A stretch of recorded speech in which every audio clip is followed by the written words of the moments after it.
Welcome to Facts TV News, where everything is true. Williams urges teachers to be resolute in face of attacks. The Minister of Education and Youth, Favour Williams, is urging the nation's teachers to remain resolute in the face of what she has described as the lewd, crude and highly unacceptable behaviors of some students. I know it must be severely demotivating for our teachers who have to deal with the rising menace of violence attack on them by some students who are demonstrating serious signs of antisocial and other types of maladjustments, said Williams in a statement.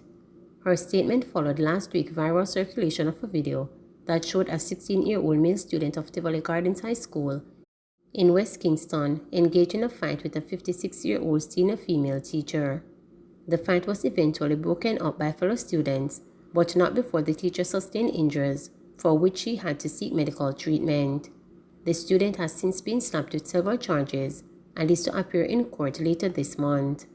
Following the incident, President of the Jamaica Teachers Association Winston Simmet urged educators to take a stance and fight back against attacks from students to protect their lives. But Williams wants a more conciliatory approach from all stakeholders in the education system. I know it must be disheartening to see videos on social media with students exhibiting behaviors that are totally inconsistent with what they have been taught within the precincts of the classroom. I urge our teachers not to lose faith and the positive motivation for nation building, which caused most of you to enter the education sector, she said. She encouraged teachers to draw their reserves during these challenging times. We are in a fight against powerful influences in our society that are leading our children astray. Some of these influencers glorify vice and virtue and prop up disrespect as something to celebrate. We cannot allow these forces to nullify the great deeds of education, stakeholders who are working to see the children of our country strive and realize their full potential, Williams stated. The minister acknowledged that there are no quick fixes to the many long-standing problems of student misbehavior, which she said have been exacerbated since the COVID-19 pandemic, which the majority of the students were unable to access face-to-face learning for close to 2 years. She reiterated her call for parents to give greater supervision to their children at this time and to utilize the services of various government agencies that offer assistance to children and parents in need of help. Painful hope. When Laverne Morgan sees children heading home from school, she hopes she'll see her daughter coming home to her too. It's a painful hope because sadly it will never happen. Her 14-year-old daughter, Raven Wilson, who lived with her in Top Hill St. Ansby, was reported missing on October 19, 2018. After a frantic community search, the teenager's body was found 2 days later, about 6:30 a.m., in a garbage bag with the throat slashed. I would be sitting on the veranda and see her coming home and a sucker finger. Now that school started back, it affects me even more because I'm seeing the kids in their uniform and I can't see her. I just hope and pray I will see her coming in her uniform, Morgan told reporters in an interview, noting that her daughter had left at 6:30 a.m. for school and was expected to return about 2 p.m. after picking up for her niece. Speaking to the media for the first time since 2018, Morgan said that the images she has of her daughter's body are still fresh. When I go to court, me always a pass out on those things, but God will keep me up. I don't know how I go through that. Some of the times it is like my body locked down, even up to now, she said. A team from the Child Protection and Family Services Agency provided grief counseling to Raven's relatives and residents of the community. The grieving mother disclosed that at one point she contemplated suicide after being overcome by her daughter's gruesome murder. Raven was a third-form student at Ocherous High School, where counseling sessions for children affected by her death were conducted. If I didn't have family and never have friends to care for me, honest to God, I wouldn't dare so talk to you now. One of the times, me did even want to take my life. Me did want to take my life because it is like I just tell myself that it no make no sense me I live, but it is friend and family, she said. In April this year, Raven would have turned 18. Each birthday since her death has been painful for the family, but Morgan pointed out that because her daughter would have become an adult this year, the pain is a lot more excruciating.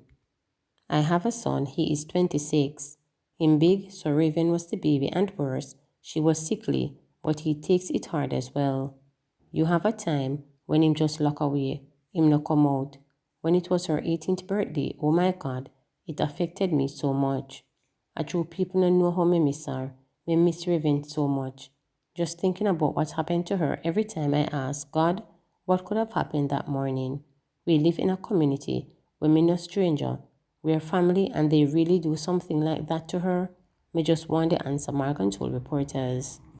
Me not telling no lie, it affect me bad. When it touches April and when it is her birthday, it lit me. It lit me bad to the point where I go back to the state where I was coming from. It affect me same way. 2 days after Raven's body was found, her school bag was located at a premises in the community.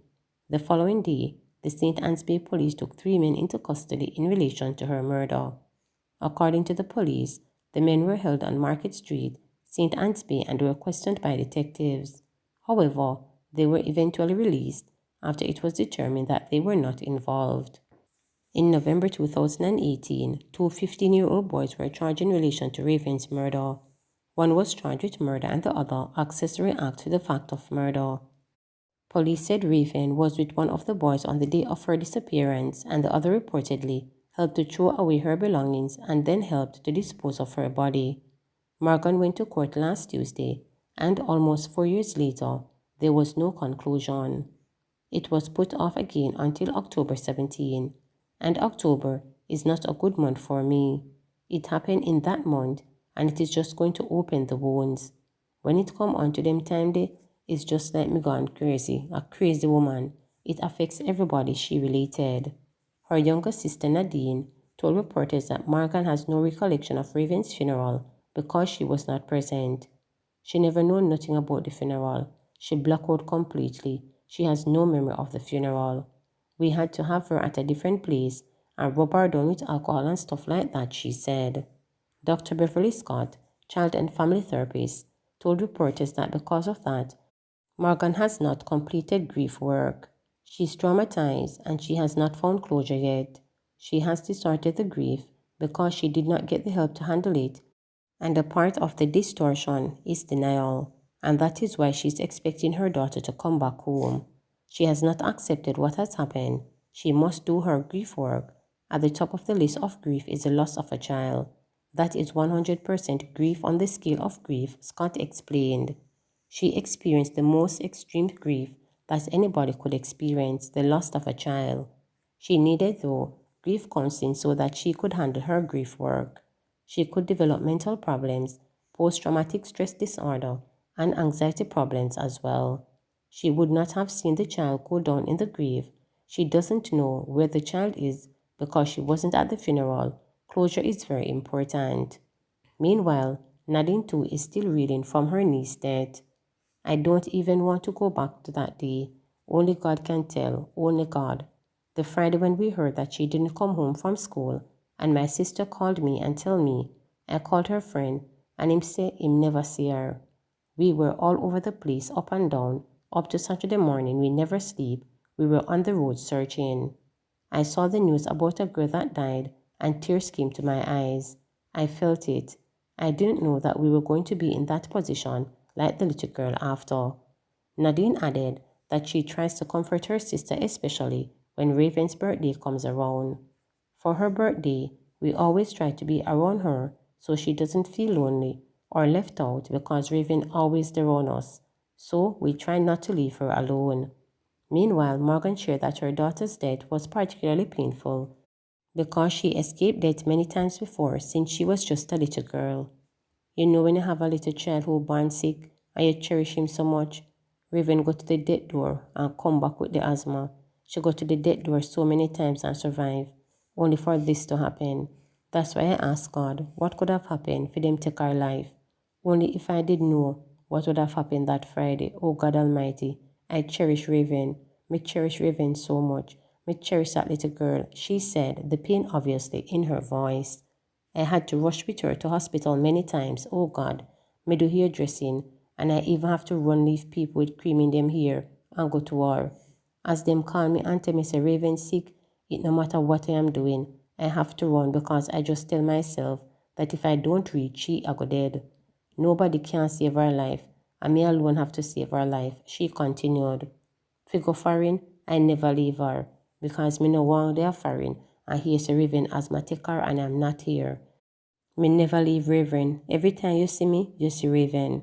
Child advocate and founder of Hear the Children's Cry, Betty Ann Blaint called on the Chief Justice to speed up cases involving the murder of children so as to release the affected families from prolonged anguish. This case was a heinous case in 2018. So it was public, and in the typical state, it becomes a 9-day wonder, and so don't hear anything about these cases after that.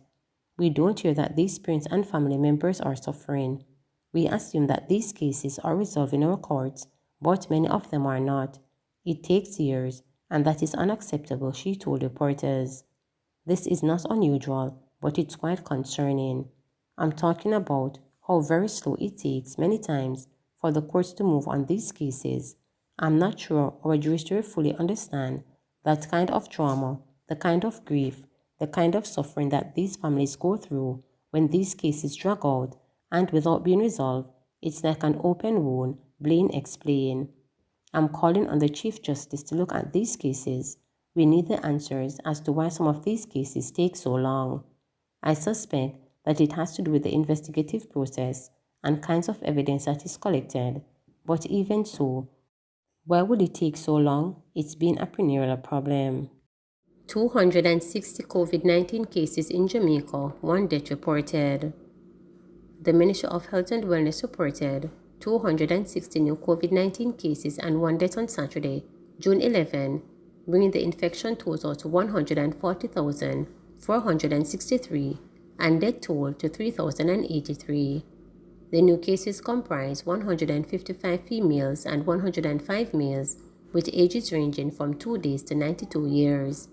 The cases were recorded in St. James 54, St. Catherine 50, Kingston and St. Andrew 47, Westmoreland 20, St. Anne 18, St. Mary 15, Portland 13, St. Elizabeth 12, Clarendon 11, Hanover 7, Manchester 6, Trelawney 5, and St. Thomas 2. The deceased is an 84-year-old female from St. Catherine who died in July 2021. There were 117 recoveries in the last 24 hours, bringing the total to 88,733. Currently, 137 people are hospitalized, 42 of whom are moderately ill, 6 severely ill, and 5 critically ill. Jamaica's positivity rate for the last round of testing is 30.4%. Please remember to subscribe, like, share, and click the notification bell for daily updates.